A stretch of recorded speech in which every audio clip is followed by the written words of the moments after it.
అప్పు డే తెల్లారిందా అంటూ అప్పుల అప్పారావు సినిమాలో హీరో రాజేంద్ర ప్రసాద్ డైలాగ్ ఒకటి ఉంటుంది. సినిమా పాతదే అయినా అప్పు విషయంలో మాత్రం ఇప్పటికీ మనలో చాలా మంది పరిస్థితి అదే. ఈ భూమి మీద మనిషై పుట్టాక ఏదో ఒక సందర్భంలో అప్పు చేయక తప్పదు. అసలు అప్పు చేయని వాడు గాడిద అని కూడా అదే సినిమాలో రాజేంద్ర ప్రసాద్ అంటారు. అప్పులు మన దేశంలో మాత్రమే కాదు, అమెరికాలో అయినా కామన్.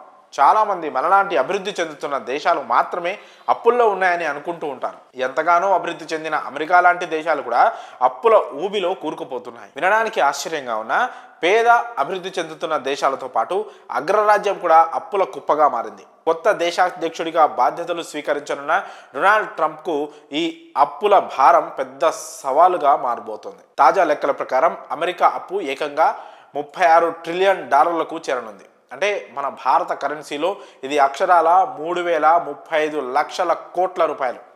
కొత్తగా ఈ ఏడాదే మరో $2 ట్రిలియన్ అప్పు పెరిగింది. మరి దేశం అప్పుల ఊబిలో మునిగినప్పుడు ఆ భారం కూడా అక్కడి ప్రజలపై ఉన్నట్టే అనుకోవాలి. వ్యక్తిగతంగా ఇది ఎవరికీ భారం కాకపోయినా సగటున ఒక్కో పౌరుడిపై 91 లక్షలు అంటే దాదాపు ₹1 కోటి అప్పు ఉండడం ఆందోళన కలిగించే విషయమే. భారీగా పెరుగుతున్న అప్పుల ఊబి కొత్త అధ్యక్షుడు డొనాల్డ్ ట్రంప్నకు పెద్ద సవాలుగా మారనుంది.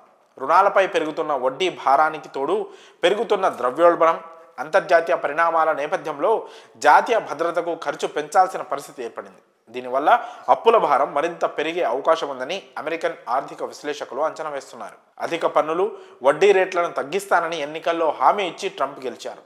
ఇప్పుడున్న పరిస్థితుల్లో ఆయనకు ఈ హామీ నిలబెట్టుకోవడం మరింత కష్టమని అభిప్రాయాలు వ్యక్తమవుతున్నాయి. గత కొన్ని దశాబ్దాలుగా అమెరికా అప్పులు ఏటేటా భారీగా పెరుగుతున్నాయి. 2000 సంవత్సరంలో అమెరికా అప్పులు దాదాపు $5.7 ట్రిలియన్ ఉండగా 2020 నాటికి $23.2 ట్రిలియన్ పెరిగాయి. కోవిడ్ మహమ్మారి అమెరికా ఆర్థిక వ్యవస్థను కూడా భారీగా దెబ్బతీసింది. దీంతో అప్పుల భారం అమాంతం పెరిగిపోయింది.